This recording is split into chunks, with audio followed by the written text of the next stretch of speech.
नमस्कार साथियों। तो चलिए अपने प्रीवियस टॉपिक टेरिडोफाइट्स पर चलते हैं। अब तक हमने पढ़ा था प्लांट किंगडम के बारे में, दो चीज़ों के बारे में, क्या था, एक थैलोफाइटा और एक ब्रायोफाइटा।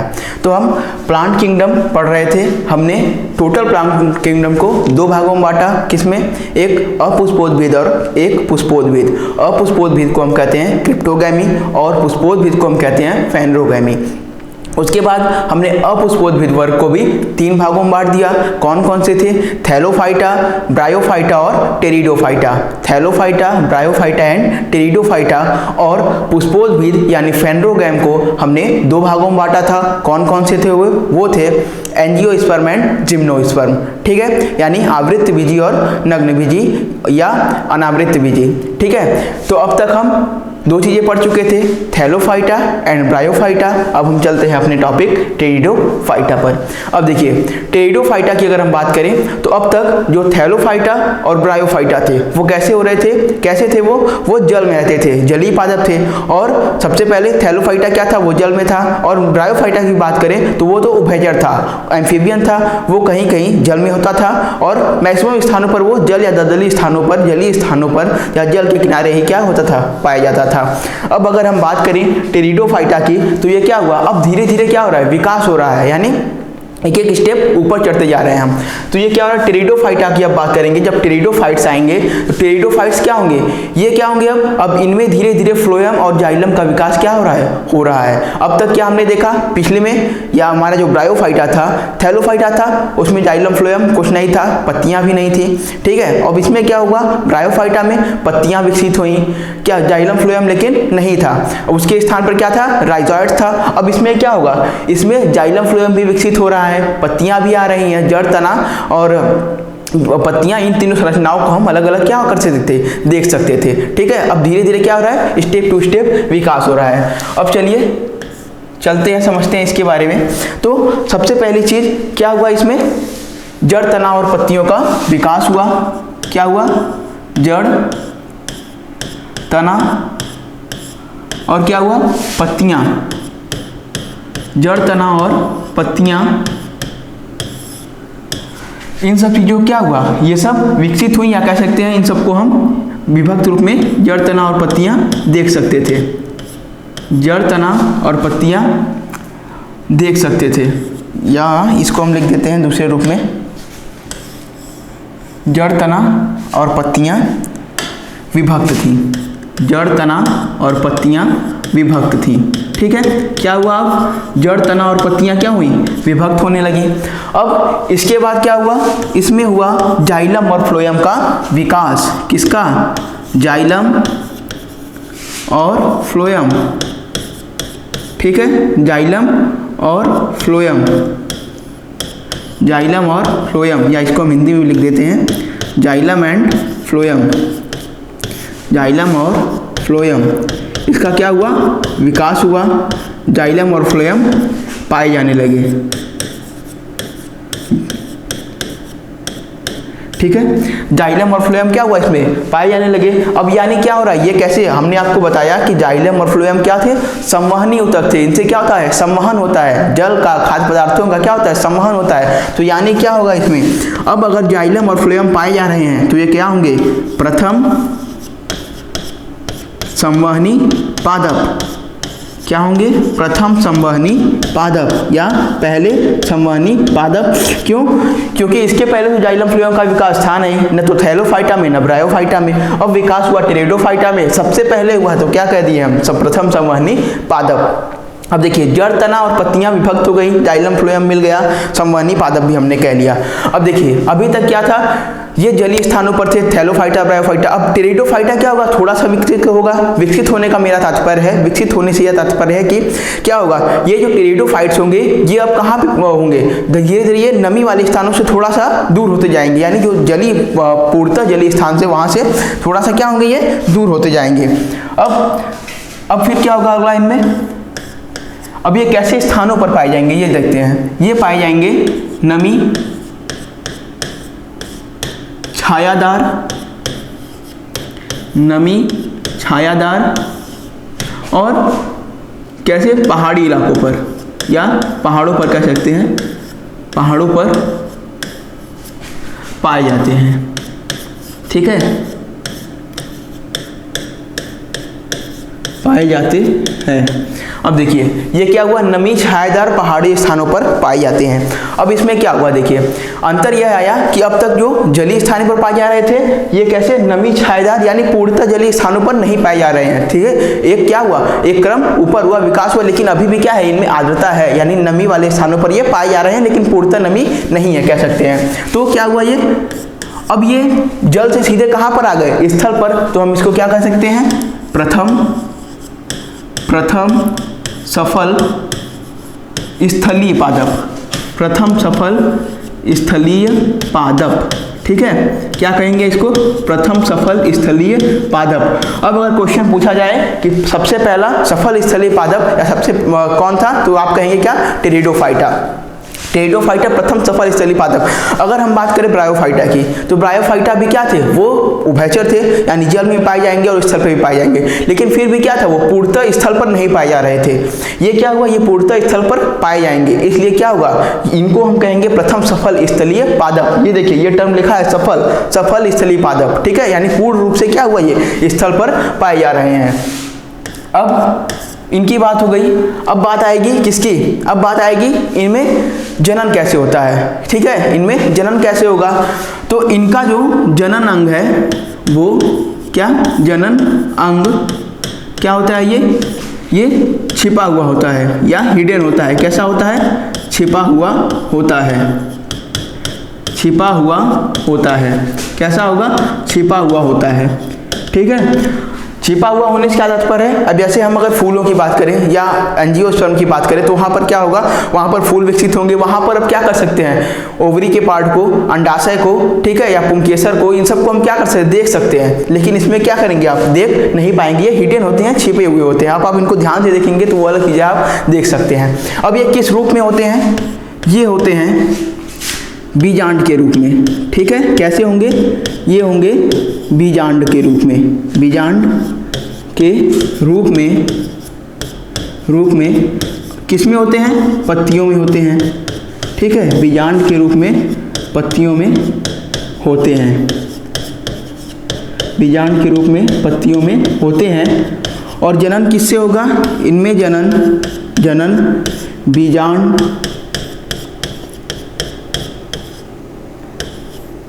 या कह सकते हैं बीजाणु। ठीक है, ये हुआ आपका जनन किसके द्वारा होगा, बीजाणुओं द्वारा होगा। ठीक है, जनन किसके द्वारा होगा, इनमें जनन होगा बीजाणुओं द्वारा। ठीक है, जनन किसके द्वारा होगा, बीजाणुओं द्वारा। ये बीजाणु पाए जाते हैं किसमें, पत्तियों में। ठीक है, बीजांड या बीजाणु आप जो भी कह लें, इसमें पाए जाते हैं। और जनन किसके द्वारा होगा, इन्हीं के द्वारा होगा। इनका रिप्रोडक्टिव ऑर्गन या जनन अंग कैसा होता है, यह हिडन होता है, छुपा हुआ होता है। ठीक है, अब आगे चलते हैं। अब हम इसकी अगर एग्जाम्पल की बात करें, इसके अगर हम एग्जाम्पल की बात करें तो क्या कहेंगे, ये इसमें एग्जाम्पल में क्या क्या आएंगे आपके, फर्न आएंगे, मार्सिलिया आएगा। ठीक है, फर्न और मार्सिलिया, या कह सकते हैं टेरिडियम, ये भी आता है। ठीक है, और ऐसे कई सारे पौधे आते हैं, लेकिन मोस्ट रूप में हम क्या याद रखेंगे, फर्न एंड मार्सिलिया। ठीक है, तो टेरिडोफाइटा हो गया हमारा। देखिए टेरिडोफाइटा के बारे में एक चीज़ और बतानी थी कि अगर हम इसका विच्छेद करेंगे तो क्या हो जाएगा, अगर हम टेरिडोफाइटा क्या लिखेंगे, टेरिडो मीन्स क्या होता है आपका, फर्न होता है, और फाइटॉन मतलब आपको बता दिया पादप, फाइटॉन मतलब पादप। ठीक है, ये फर्न या पादप भी कह सकते हैं। और एक चीज़ और कि ये जो आपके टेरिडोफाइटा होते थे, ये आपके जो टेरिडोफाइटा, ये आज से करोड़ों वर्ष पूर्व पाए जाते थे। अभी क्या है, एंजियोस्पर्म की सबसे ज़्यादा अधिकता हमारी धरती पर है, लेकिन आज से करोड़ों वर्ष पूर्व सबसे ज़्यादा मात्रा में यही आपके टेरिडोफाइट्स पाए जाते थे। ठीक है, ये अब जीवाश्म हो चुके हैं या दब के खत्म हो चुके हैं, लेकिन अभी भी कहीं कहीं कुछ मात्रा में पाए जाते हैं। ठीक है, तो ये क्या थे, ये सबसे पहले या करोड़ों वर्ष पूर्व हमारी धरती पर पाए जाते थे। ठीक है, अब ये क्या हो चुके हैं, जीवाश्म हो चुके हैं। अब अगला हम चलते हैं, अगला हमारा क्या है, अगला था हमारा अनावृत बीजी। अनावृत बीजी, अनावृत बीजी, ठीक है, या इसको हम लिखेंगे जिम्नोस्पर्म, ठीक है, क्या लिखेंगे, जिम्नोस्पर्म, जिम्नोस्पर्म, ये हो गया हमारा अनावृत बीजी या जिम्नोस्पर्म। अब हम बात करते हैं जिम्नोस्पर्म के बारे में। जिम्नोस्पर्म, अब देखिए ये किसका पार्ट है, पुष्पोद्भिद यानी फेनरोगैम का पार्ट है, ठीक है, ये किसका पार्ट है, फेनरोगैम का। फेनरोगैम मतलब जिसमें पुष्प पाए जाएं। अब क्या हुआ, इसमें क्या हो रहे हैं, फूल लग रहे हैं, ठीक है, फूल लग रहे हैं। तो सबसे पहले इसका नाम देख लेते हैं हम, क्या है, जिम्नो और स्पर्म या स्पर्मा, ठीक है, ये सब क्या ऐसे वर्ड है, ये सब ग्रीक वर्ड है। जिम्नो मीन्स होता है नेकेड, नेकेड, और स्पर्मा मीन्स होता है सीड, ठीक है, नेकेड, या इसको हम लिखते हैं क्या, विदाउट कवर,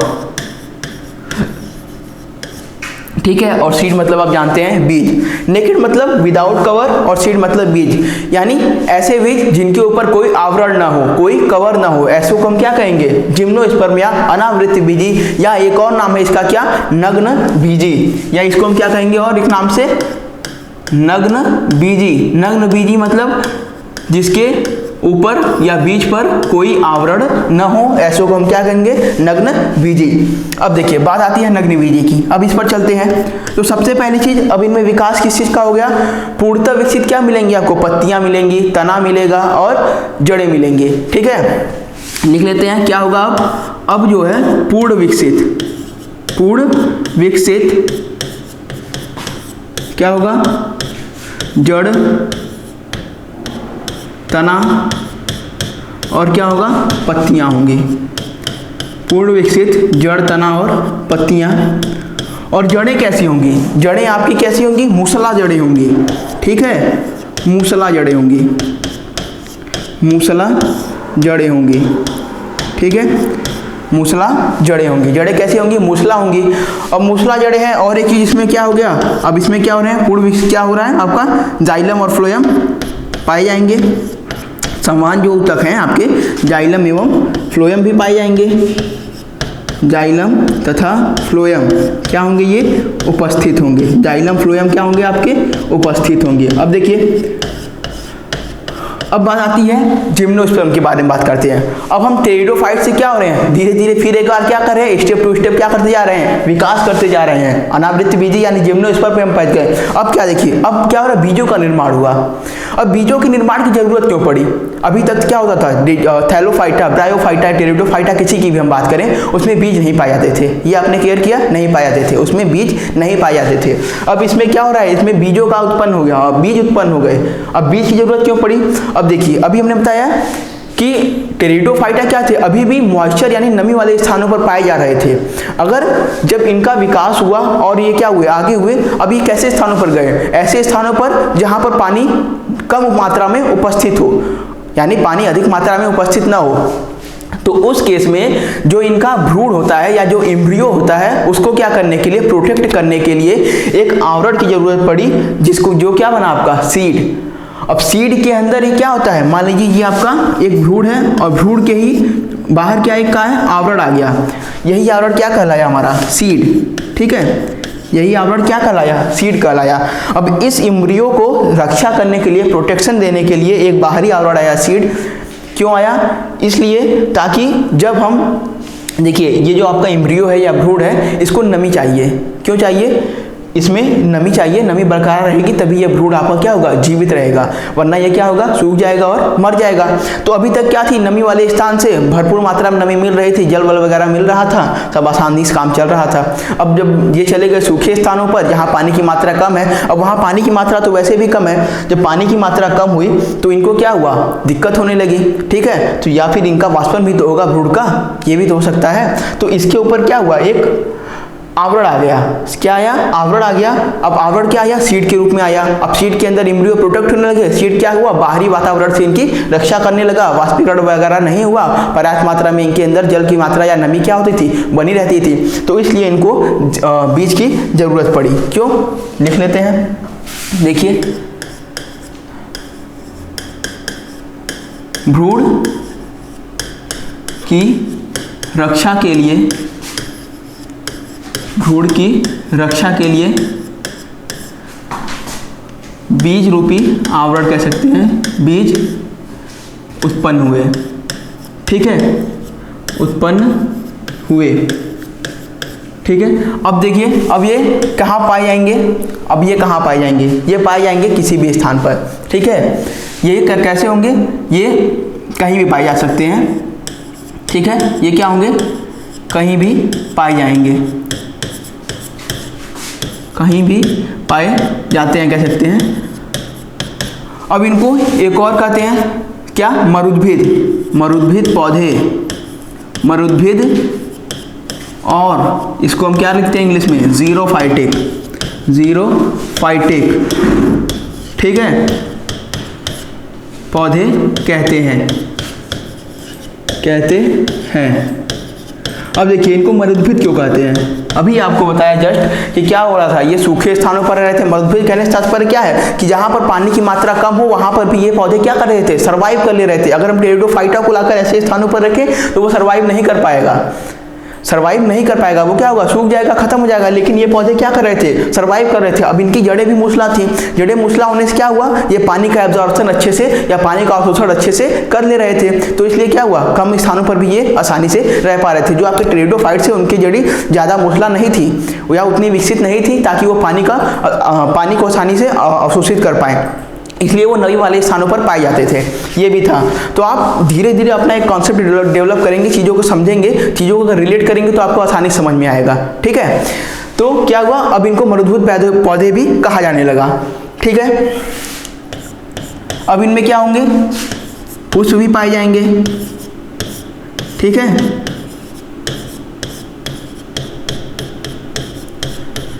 पुष्प पाए जाएंगे, लेकिन इनमें क्या होगा, इनमें फल नहीं मिलेगा आपको। क्या होगा, फल नहीं पाए जाते हैं।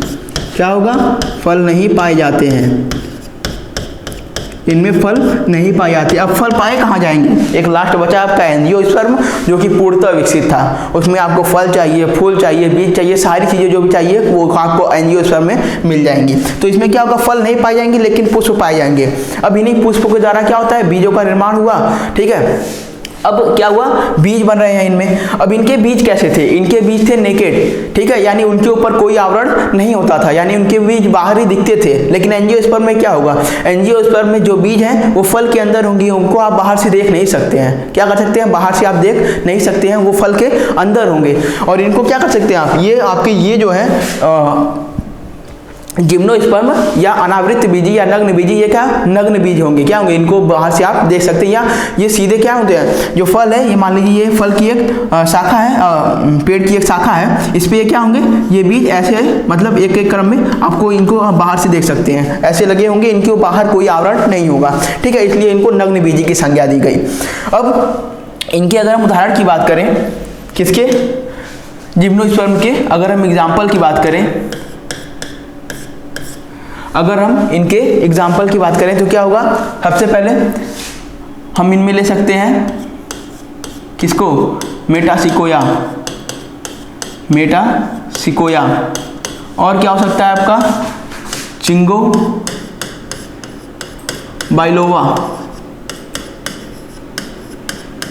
बाइलोवा। ठीक है, और यहां हम लिख सकते हैं इसमें एक और क्या, साइकस, साइकस, साइकस। ठीक है, और चीड़, देवदार। ठीक है, अब ये सब इत्यादि पेड़ किसके हैं, ये सब है आपके जिम्नोस्पर्म या कैसे नग्न बीजी हैं। यानी क्या होगा, इनमें फल नहीं पाए जाएंगे, इनमें क्या होंगे, बीज जो होंगे वो बाहर क्या होते हैं, दिखाई देते हैं। अब देखिए इनमें सबसे बड़ी चीज, जो वनस्पति जगत का सबसे ऊंचा पौधा होता है या सबसे लंबा पौधा होता है, वो कौन होता है इसमें, इसी के अंतर्गत आने वाला कोस्ट रेडवुड ऑफ कैलिफोर्निया।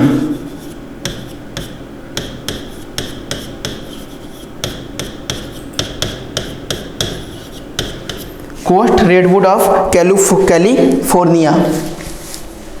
क्या होगा? Coast redwood of California. और ये क्या है? सबसे बड़ा या सॉरी सबसे लंबा या बड़ा जो भी कहें आप, सबसे लंबा, ठीक है, यही आपका पेड़ होगा। अब सबसे छोटा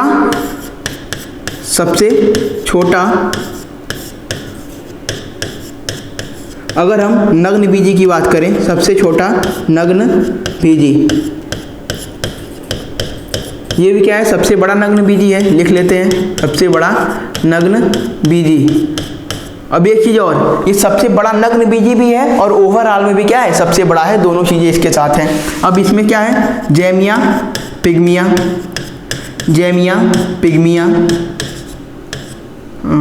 एक सेकेंड, जैमिया पिग्मिया, क्या है इसमें? जैमिया पिग्मिया, पिग्मिया, ठीक है। ये सबसे छोटा नग्न बीजी है, ये सबसे बड़ा नग्न बीजी है। और ऑल ओवर की अगर बात की जाए वनस्पति पूरे जगत में तो क्या है? Coast redwood of California.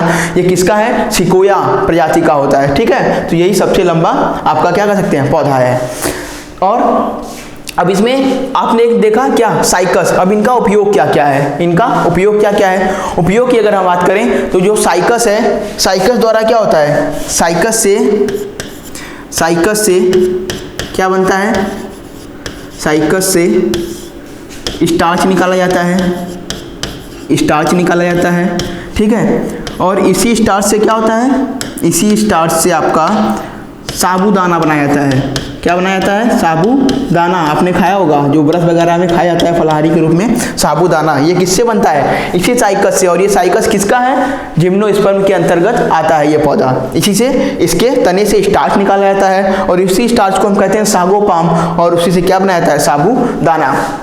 अब बात करें चीड़ की, ठीक है, चीड़ की, तो इससे क्या बनाया जाता है? तारपीन का तेल।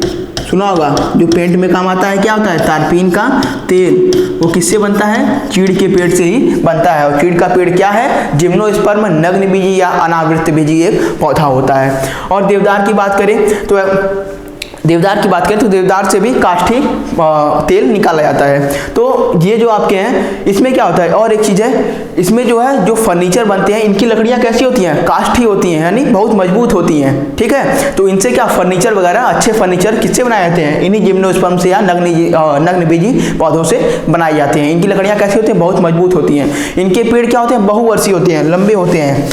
ये भी लिख लीजिए, क्या होते हैं? इनके पेड़ कैसे होते हैं? काष्ठी होते हैं, ठीक है, बहुवर्षीय होते हैं। बहुवर्षीय मतलब क्या होता है? बहुवर्षीय मतलब ये अधिक दिनों तक जीवित रहते हैं, बहुवर्षीय होते हैं, ठीक है। काष्ठी और बहुवर्षीय होते हैं, और ये कैसे होते हैं? लंबे समय तक जीवित रहते हैं, ठीक है। अब आगे चलते हैं। अब इसमें एक और नाम आपका आएगा, वो है क्या? लिख लेते हैं यहाँ पे, एक और नाम है, वो है आपका maidenhair tree. Maidenhair tree, ठीक है। अब देखिए, ये मेडन हेयर ट्री की संज्ञा किसको दी गई? मेडन हेयर ट्री की संज्ञा दी गई जिंको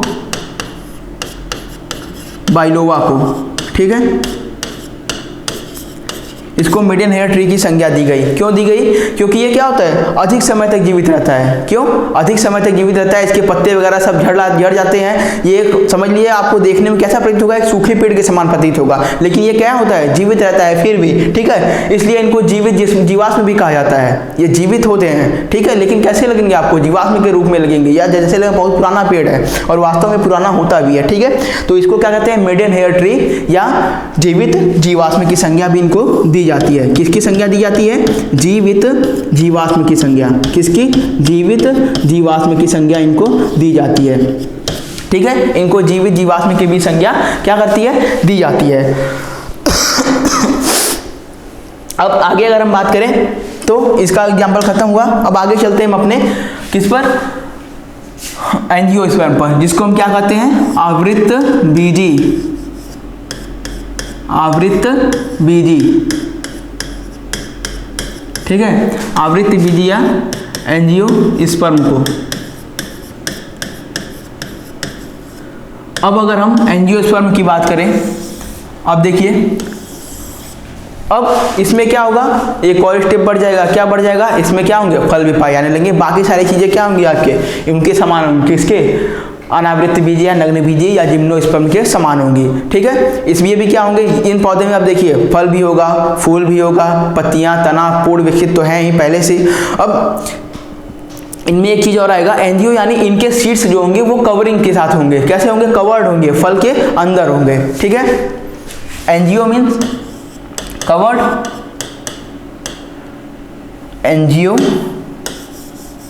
एंजियो की बात करें अगर हम, तो एंजियो मतलब क्या होता है, कवर्ड या विथ कवर, और एक होता है आपका स्पर्म यानी स्पर्मा।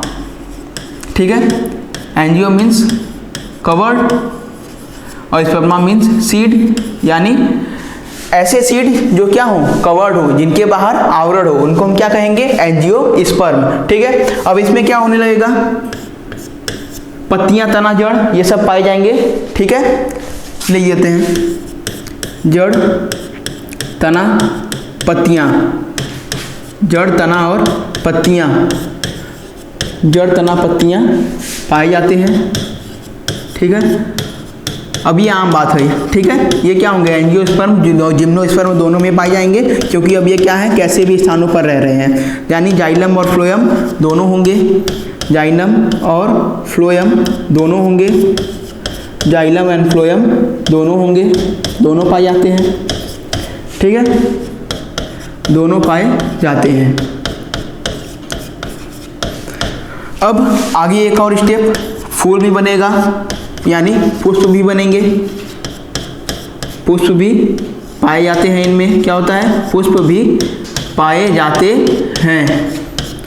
अब और एक काम इसमें हो रहा है, और एक काम क्या होगा इसमें, और एक काम क्या होगा इसमें, इसमें और एक काम होगा आपका, क्या होगा, अब इसमें फल भी विकसित हो गए। क्या होंगे, फल भी पाए जाते हैं, फल भी पाए जाते हैं, फल भी पाए जाते हैं। अब देखिए, फल पाए जा रहे हैं, बीज भी पाए जाएंगे। ठीक है, अब इनका जो बीज होता है वो कैसा होता है, कवर्ड होता है। कवर्ड होता है, समझ लीजिए एक बार, जैसे इनका जो अंडाशय या ओवरी होता है। ठीक है, कुछ इस तरह से मान लीजिए ओवरी है। अब इसमें ये आपके बीज सुरक्षित हैं, और बीजों के अंदर कौन है, भ्रूण होते हैं। अब ये जो ओवरी होता है, इसका ये जो पार्ट है नीचे वाला, ठीक है, इसी के द्वारा क्या होगा, धीरे धीरे फल का निर्माण होता है। ठीक है, अभी तो ओवरी के अंदर क्या है, आपके बीज हैं। अब जब ये फल के रूप में ये भाग पूरा परिवर्तित हो जाएगा, जब ये विकास करेगा तो क्या होगा, अब ये बीज किसके अंतर्गत आने लगे, फलों के अंतर्गत आने लगे। ये भाग आपका पहले क्या था, ये भाग आपका ओवरी था, जिसमें बीज पाए जा रहे हैं। क्या है, ओवरी है या अंडाशय है। ठीक है, अब क्या होगा, अब यही ओवरी धीरे धीरे किसमें कन्वर्ट होगा, फल में। किसमें कन्वर्ट होगा, फल में। अब ये बीज किसके अंदर आ गए, धीरे धीरे किसमें, फल में आ गए। यानी अब क्या हो रहा है, बीजों के बाहर एक आवरण पाया जा रहा है, इसी को हम क्या कहें, एंजियोस्पर्म के पौधे। क्या हुआ, इन बीजों के बाहर आवरण पाया गया। नग्न बीजी में बीजों के बाहर कोई आवरण नहीं होता था, वो बीज क्या होते थे, सीधे दिखाई देते थे। अब क्या हो रहा है, फलों के अंदर क्या हो रहा है, बीज हो रहे हैं। लिख देते हैं, फल के अंदर इसमें क्या हो रहे हैं, फल के अंदर बीज पाए जाते हैं, फल के अंदर बीज पाए जाते हैं। ठीक है, फल के अंदर क्या हो रहा है, बीज पाए जाते हैं। अब चलिए, अब इनमें क्या आ गया, जो आपके एंजियोस्पर्म थे, एंजियोस्पर्म को बीजों के आधार पर दो भागों में बांट दिया, या सॉरी बीजों या जो उनके बीज थे उनको किसमें, दो भागों में बांट दिया गया। कैसे कैसे बीज, एक था आपका एक बीज पत्री, एक बीज पत्री, एक सेकेंड, इनको एक साथ लिख देते हैं। क्या होगा आपका, एक बीज पत्री, एक बीज पत्री, और दूसरा क्या है आपका, दो बीज पत्री या द्विबीजपत्री, जो भी आप लिखें, दो बीज पत्री। ठीक है, अब एक बीज पत्री, दो बीज पत्री से क्या मतलब है, ऐसा बीज जिसमें एक बीज पत्र पाया जाता हो। कैसा बीज, ऐसा बीज जिसमें एक बीज पत्र पाया जाता हो, ऐसा बीज जिसमें दो बीज पत्र पाया जाता हो। इनको हम लिखते थे क्या, मोनोकॉट, मोनोकॉट, और इनको हम लिखते थे डाइकॉट, डाइकॉट। ठीक है, मोनो का मतलब एक, डाई का मतलब दो, मोनो का मतलब एक, डाई का मतलब दो, और कॉट, ये देखिए ये है आपका कॉट। कॉट मीन्स होता है आपका यहाँ पर कॉट शॉर्ट फॉर्म में लिखा गया है किसका, कॉटिलेडन का। ठीक है, कॉटिलेडन का यानी बीज पत्र का। ठीक है, जिसमें एक बीज पत्र पाए जाते हों वो मोनोकॉट, जिसमें दो बीज पत्र पाए जाते हों वो डाइकॉट। ठीक है, एक बीज पत्र और दो बीज पत्र। अब अगर हम क्या करेंगे, इन दोनों को अगर हम विभेद करें, इन दोनों को अगर हम अंतर समझना चाहें तो दोनों में क्या अंतर होंगे देखते हैं। ठीक है, इन दोनों में अगर हम अंतर समझना चाहें, किसमें किसमें, मोनोकॉट एंड डाइकॉट में, किसमें, मोनोकॉट में और किसमें, और डाइकॉट में। ठीक है, मोनोकॉट और डाइकॉट में अगर हम अंतर समझना चाहें तो क्या होगा, देखिए मोनोकॉट में क्या हो रहा है आपका, मोनोकॉट में क्या हो रहा है, मोनोकॉट में आपका एक बीज पत्र पाए जा रहे हैं, एक बीज पत्र। ठीक है, और डाइकॉट में क्या होगा, द्विबीज पत्र या दो बीज पत्र। ठीक है,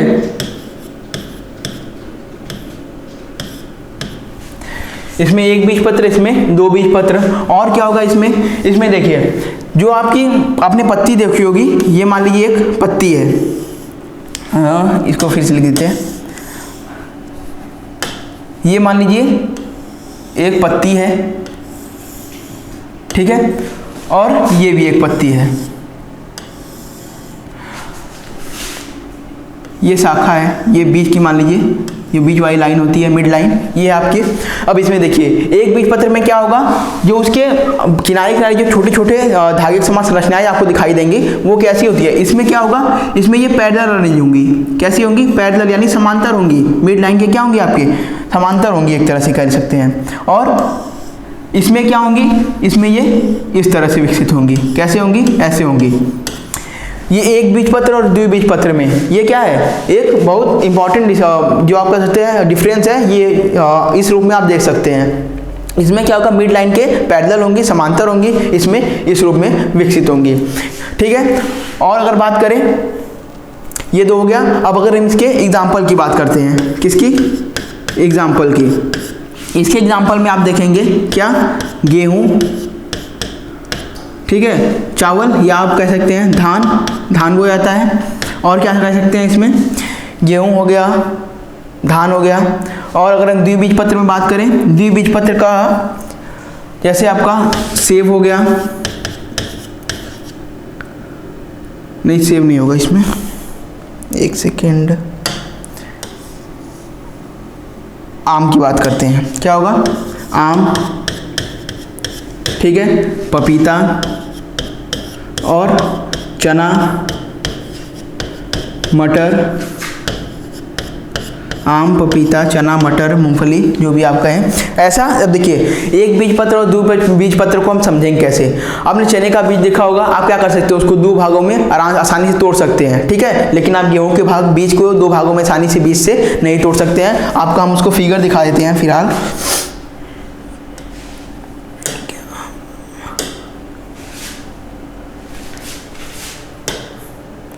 ये देखिए, ये है आपका एक बीज पत्र और द्विबीज पत्र, ये बीन डाइकॉट है और ये मोनोकॉट है। ये देख सकते हैं आप, ये क्या है, ये मान लीजिए चने का बीज है एक, इसको आप बीज में से दो भागों में तोड़ सकते हैं, लेकिन इसको नहीं तोड़ सकते। आप गेहूं का बीज लीजिए, उसको आप तोड़िए, नहीं तोड़ पाएंगे। लेकिन अगर चना हो, मटर हो, इनफैक्ट मटर को आप दो भागों में तोड़ लेते हैं, मूंगफली हो उसको भी दो भागों में तोड़ ले सकते हैं। तो ये क्या है आपका, ये है आपका डाइकॉट और ये मोनोकॉट। ठीक है, ये आपको बेसिक स्ट्रक्चर समझ में आया। ये है आपका डाइकॉट और ये क्या है, मोनोकॉट। ठीक है, तो ये था आपका डिफरेंस, मोनोकॉट, डाइकॉट, ठीक है। आपने क्या पढ़ लिया, पूरा प्लांट किंगडम हमारा खत्म हो चुका है। Thallophyta, bryophyta, pteridophyta, gymnosperm, angiosperm, ये सब चीज़ें हमने डिटेल में पढ़ ली हैं, ठीक है। तो अब इसके बाद हम चलेंगे किस पर, प्लांट मॉर्फोलॉजी पे, पादप आकारकी पे। ये हमारा नेक्स्ट, इसके बाद ये जो प्लांट मॉर्फोलॉजी होगा हम उसको किस में डिस्कस करेंगे, अगले वीडियो में। तब तक आप ये जो आपके प्लांट किंगडम है पूरा, इनको आप धीरे धीरे क्या करते रहें, रिवाइज करके या धीरे धीरे रिपीट करके, स्लो करके, फास्ट करके, जैसे भी आपको समझ में आए वीडियो को आराम से आप देखते रहें और इनको समझते रहें धीरे धीरे। देखिए एक कॉन्सेप्ट अगर आप डेवलप करते हैं, आप उनको रिलेट करते हुए चलते हैं तो चीज़ों को समझने में आपको बहुत आसानी होती है। अब आप ये सोचें कि अगर हम इन चीज़ों को रटते हुए चलें, आप रटिए, कोई दिक्कत नहीं है, रटेंगे आप याद कर सकते, हो सकता है भाई आपकी मेमोरी तेज हो, आप याद कर लें चीज़ों को, लेकिन अगर आप उन चीज़ों को समझेंगे कि इनका विकास कैसे हुआ, अब हमने समझा है क्रम वाइज क्या हो रहा है, धीरे धीरे विकास हो रहा है, अब आप उसी चीज़ को अगर रटेंगे तो भाई हो सकता है आपकी मेमोरी तेज हो, आपको याद हो जाए, लेकिन जिनको न याद होता हो वो क्या करें, धीरे धीरे चीज़ों को कहानियों के बेस पर क्या करते हैं, समझते चलें, ठीक है। तो इस हिसाब से आप क्या कर सकते हैं, ज़्यादा देर तक चीज़ों को याद कर सकते हैं, ठीक है। पढ़ते रहिए, मस्त रहिए, तब तक धन्यवाद।